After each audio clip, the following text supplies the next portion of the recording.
Hello and welcome back to Fallout 76. I am Wiggle and this is a weapon comparison test. The weapons that we are comparing are the Ripper and the Chainsaw. Now, the reason I'm doing a comparison rather than two separate videos is because I thought it would be fun. And that's why I do all my videos. Is whatever seems fun is what I'm going to do. So the Ripper and the Chainsaw are pretty much only similar in that they're both they use a chain blade as their means of doing damage. Other than that, they are quite a bit different from each other. What I think we'll do is we will go to the weapon bench and I'll go over each weapon separately. All right, so here we are on the workbench with the Ripper. And the Ripper has two mods in addition to the standard blade. There is the extended blade and the curved blade. And the extended blade does more damage. It causes bleed damage. So I don't even know why you would use the curved blade. So that's the one I'm using, is the extended blade. Now, as far as crafting the Ripper, the plans come from the Cranberry Bog, the Mire, and the Ash Heap. And it can be events, quests, enemies, containers. It's just those regions of the map where this plan can come from. And it also has a chance to spawn in Graham's inventory. I don't know the cost. I wasn't able to find it in his inventory the one time I spotted him. So yeah, and since it's not like you can find him in some specific spot at a specific time to see. But anyway, the plan is actually fairly common. Now, as far as the extended blade goes, that is a plan that comes from Cranberry Bog events. The most likely chance to get it is a Sensus Violence. It's not a large chance, but it is. That's where you can get it. You can also find it as a box mod. I've seen it at RNG Station, Watoga Station, and Watoga Shopping Center, or Shopping Plaza, rather. It may be other places, but those are the three that I checked, and it was there. And as far as the curved blade, that comes from just scrapping Rippers. So if you're a completionist and you want to learn all the mods, that's how you get that one. The Ripper also is a one-handed weapon, so it is using the Gladiator perks. And yeah, that's all on that weapon, I think. Yes. The chainsaw is a bit different. There is no plan to craft the chainsaw. You actually have to find them from spawns in the world. Yeah, and I will show you, actually show you some of the spawns that I know about for that. It has several mods. The bar mods, I guess. It has the standard bar, which is how it comes. It has the bow bar, the dual bar, bow bar, dual bar, and the longbow bar. Now let's see, the dual bar and the bow bar, so the dual bar and the bow bar, those actually come from, or that plan for that comes from scrapping chainsaws. The longbow bar and the flamer, those are actually only sold as box mods, and I have found them at the same places as the box mod for the Ripper at RNG Station, Watoga Shopping Center, or Shopping Plaza, rather. I don't know if they're sold at other stations. I checked those three, and that's where I found it. I checked a couple others and didn't see it, but I did not check every single train station. But they can be found. Every time I've checked those stations, they were there. So it doesn't look like it's a random spawn. It might be, but if it is, it looks like it's a really high chance for it to be there. And the flamer, having this flamer on, I don't know why you wouldn't. You wouldn't put that on. It doesn't replace anything. It's an addition to the bar mods. And the thing about the flamer is it does work with friendly fire. So this is a nice, this is one area that it does have a leg up on the Ripper. Yeah, as far as that goes. And it also does more damage. I mean, if anyone thinking there might be a surprise ending, there won't be. The chainsaw just does more damage than the Ripper. But they are different. The chainsaw is actually a two-handed weapon, so it benefits from the slugger perks. So what I will do now is show you some of the places where you can actually find a chainsaw. All right, one thing before we go hunting for chainsaws, I want to show the mods that I'll be using for the tested weapons. I'll be using non-legendary versions of both weapons. For the Ripper, I'm using the extended blade, and there is no secondary mod, so just the one. And the flaming chainsaw, obviously I'm using the flamer as the secondary, and I'm using the dual dual bar mod. It just does the most damage. So those are the mods I will be using when we get to testing. Now, all these locations I'm showing you, they are places where I have found chainsaws pretty reliably. I have no idea if they're guaranteed spawns or if they are just a chance to spawn. But these are locations that I know about. So the first one is here right at the metal dome, and this is the spawn point. So you go from the spawn point, run into the arena, and just go all the way through the arena. Just to the other side. And then you hang a quick kind of a U-turn right here. In this metal building, right here on the ground is a chainsaw. So that's a pretty easy spot, and you can actually look down into the arena from here. And there's usually a gun. Yeah, there's usually another gun sitting right there. So that'll kind of tell you that you're in the right place. So we are going to go ahead and take that. And on to the next location. All right, so the next spot we are at... top of the world. Yep, spoiler, there's the next spot, but I'll actually show you how to get there. So we are at top of the world, and this is the spawn point. So from the spawn point, get over the rocks. And the easy way for me to remember this anyway is I just run over to the ski lift here, or the tram, or whatever you want to call it. And I just follow the ski lift down for a bit until I hit what? I always have to remember this every time I do it. This is pretty new. I've only been, hunting chainsaws a few days since it's all kind of new. Okay, so we see that sign down there. And actually what I like to do is see the lazy, is that lazy way? Yep. Go the lazy way and go over this direction to right here where you have a sign. Right here. Stay away, danger. And go down this way until you see the sign. Is this the one? Yep, another danger. And you'll know you're in the right place because you'll have this iron node. And there's another sign right here that says you can die. Okay, so you want to go to the left of the node and scramble down there. You'll see, well, there's my survival tent. You won't see that. But there's another tent you can kind of see straight down there. And so you just you can kind of navigate your way down these rocks pretty easily without dying. And then right over here on the ground in front of this tree is another chainsaw. So I will put these in my stash in my conveniently located tent who's being used by someone. Okay. And I will show you the next location. Just a quick note on the chainsaws that you find. They'll either be level 50 or level 20. So of the two I picked up, one of them was level 20, and I think it was the one from top of the world from here. I'm not positive though, because I didn't think to check the levels. But yeah, every time I do this, I end up with 4 that are level 50 and 1 that are level 20. So obviously you probably don't want to use that one. Although if you have a low level character and you think you want to use a chainsaw, although they probably spawn at your level anyway, I don't know. I haven't tried doing this with low level characters. Anyway, but that can be used for scrapping to learn the 2 mods that can be learned that way. So we are at Mountainside Bed and Breakfast. And so the way to find this one, and this one is a little tricky. You don't want to go in that door down there because it doesn't take you to the right place. You just go into the front door and then go to the stairs and go down. And you'll find this inaccessible door. Now, I think there is a quest, or there used to be. I don't know if there still is a quest, but there is a quest associated with this location. And depending on how that goes, supposedly, you may have access to that. I don't. This character doesn't have access to that door. But, okay, so through the magic of wormhole technology, on the inside of here, there is a chainsaw. This is what it looks like on the inside of this inescapable room. Or this inaccessible room, rather. So there is a chainsaw right here. So if for some reason you have a character that has access to this, there's a chainsaw here. If not, then we'll move on to the next location. Okay, so here we are at the Ranger District Office. And a minute ago it was sounding like World War III, but it seems to have quieted down a bit. So we want to go, not into the Pip-Boy. We want to go over here to the shed building. Oh, and...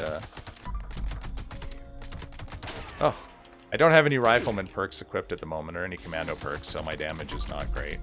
Because I am spec for melee. Anyway, so we go in here, and here is a chainsaw. That is number 4. That one's pretty easy. You just have to deal with a few scorched, probably. And then let's go to the next location. All right, the last location is here at Crimson Prospect. And again, I am starting from the spawn point. Now here you'll have a few more enemies. I've actually had to shoot a few before I even started moving. So if we just go around here, I mean, there's a few ways you can do it. Normally I would go through this a little quicker, but I'm not really spec'd for the weapon I'm using at the moment. So yeah, we're going to go a little slowly, but it's just over. Yeah, I don't even have concentrated fire. That's okay. Enemies are squishy. So we want to go over here to the bus. And over here on the bottom shelf, right here, there's another chainsaw. And so that is 5 chainsaws you can get. And that's all the... I know there are more locations, but those are the 5 that I use. And there's been chainsaws every time that I've checked. Yeah, now that we have those, let's get on with some testing. All right, so here we are in Helvetia, where we have nothing but Scorched. And one thing I want to show here, so I've got the, oh, actually before I get to any of that, just a quick look at my build. It's basically just a, I mean, this is a commando build normally, so I just did a quick, just kind of quick, lazy melee build. And so I've got 1 each of the slugger perks for the chainsaw, and then 1 each of the gladiator perks for the ripper, and then I just have incisor, and I don't really have room to do anything else. I do have friendly fire equipped, but I won't be showing that. I have that because I've been actually using the flaming chainsaw just to see what it's like, and the friendly fire actually does come in handy. So, and then I have the ninja perk, which on the face of it, you wouldn't necessarily, given how loud these weapons are, you wouldn't even think that the ninja perk would come into play. But that's the first thing I want to show. And so I've just come into town. I haven't done anything. So if I start making noise with this, I go into caution.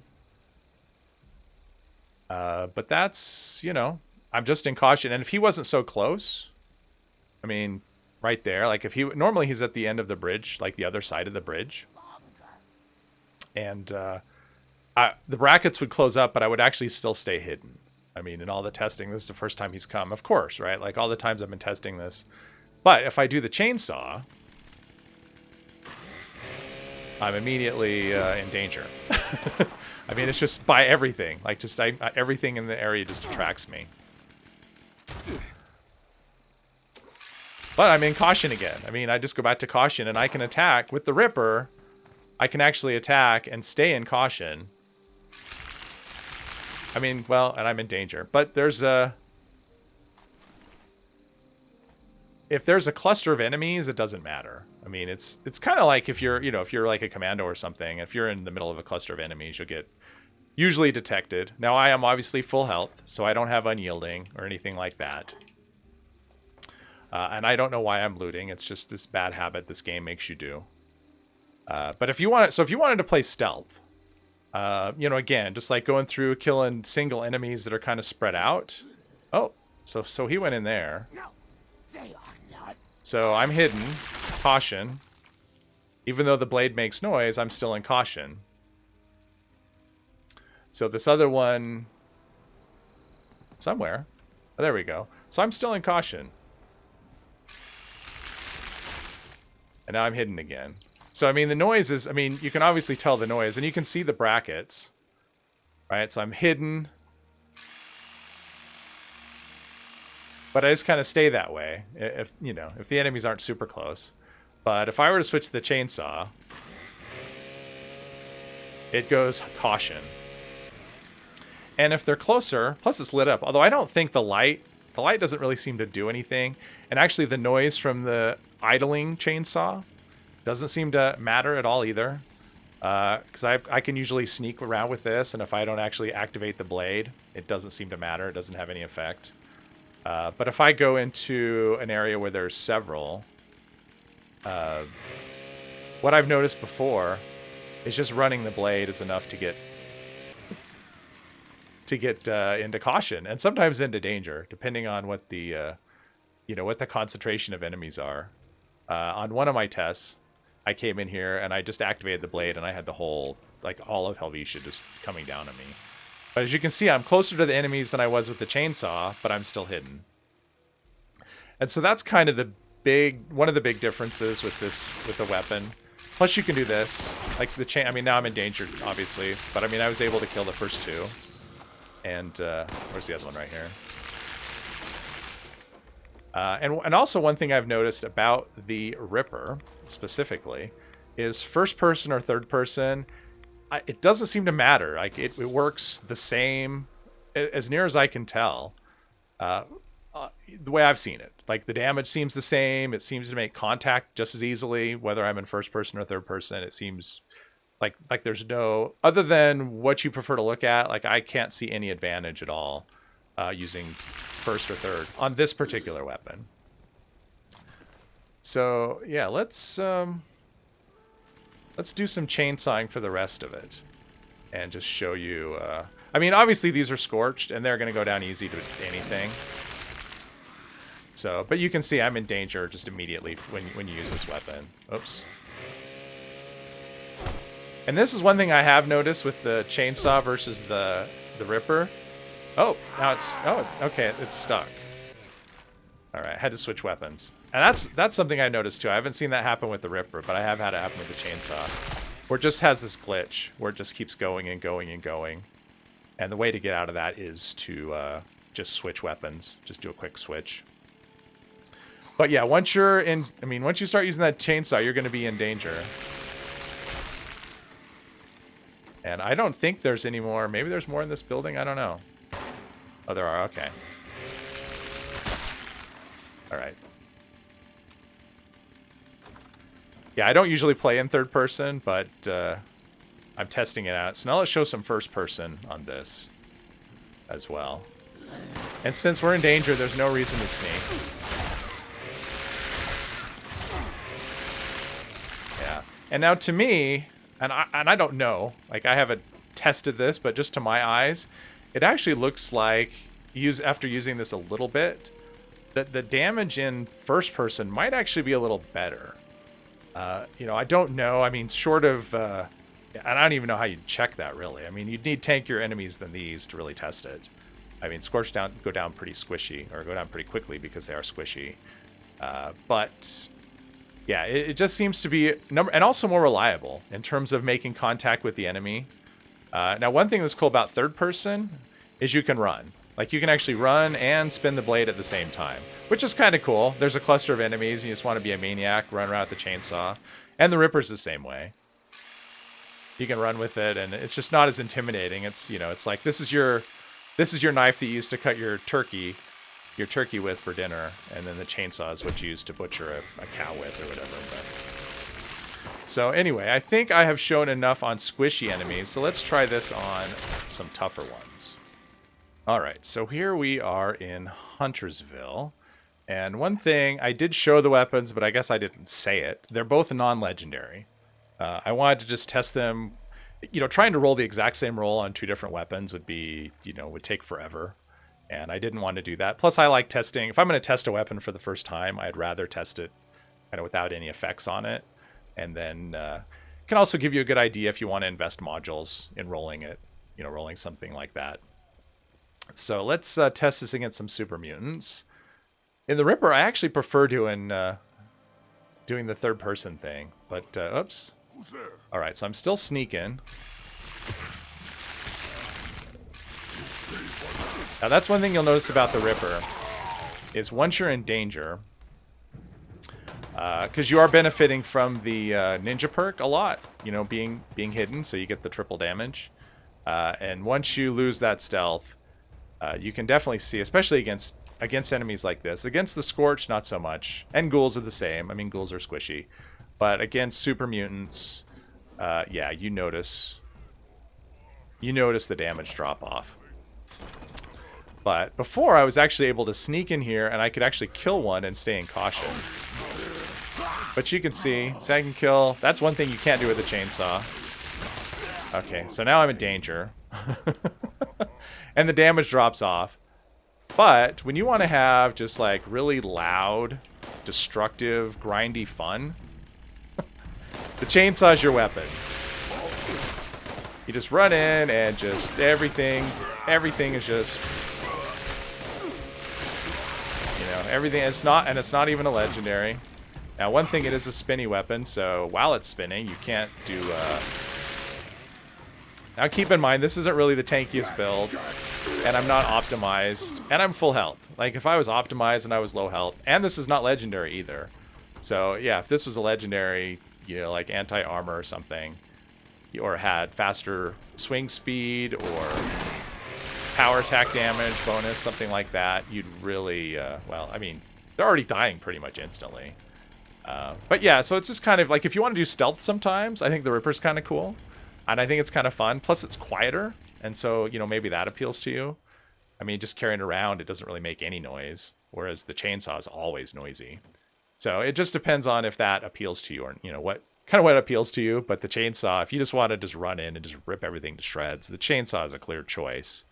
If you want to do stealth sometimes, the Ripper's a good choice, and it does good. I mean, it does decent damage. I mean, if I was spec'd more, you know, more optimized for it, and it was a nice legendary roll, I think the Ripper would do really well as also. I mean, I think it does fine. I would use either one of these weapons in a heartbeat on a melee character, or both. I mean, there's no reason why you couldn't use both of them. You know, most people don't just use one weapon. So if you're going to use the spinning weapons, yeah, these two. And the reason I chose these two is over, you know, there is the auto axe as well. And the reason I'm choosing these two, number one, I don't know any auto axe mods. But number two, I think these two weapons are very interesting because they've been in the game all along, but they haven't. I mean, they've been in the game, but they haven't been in the game. You know, up until the update from the pit, you couldn't make them legendary, and you couldn't get them at max level.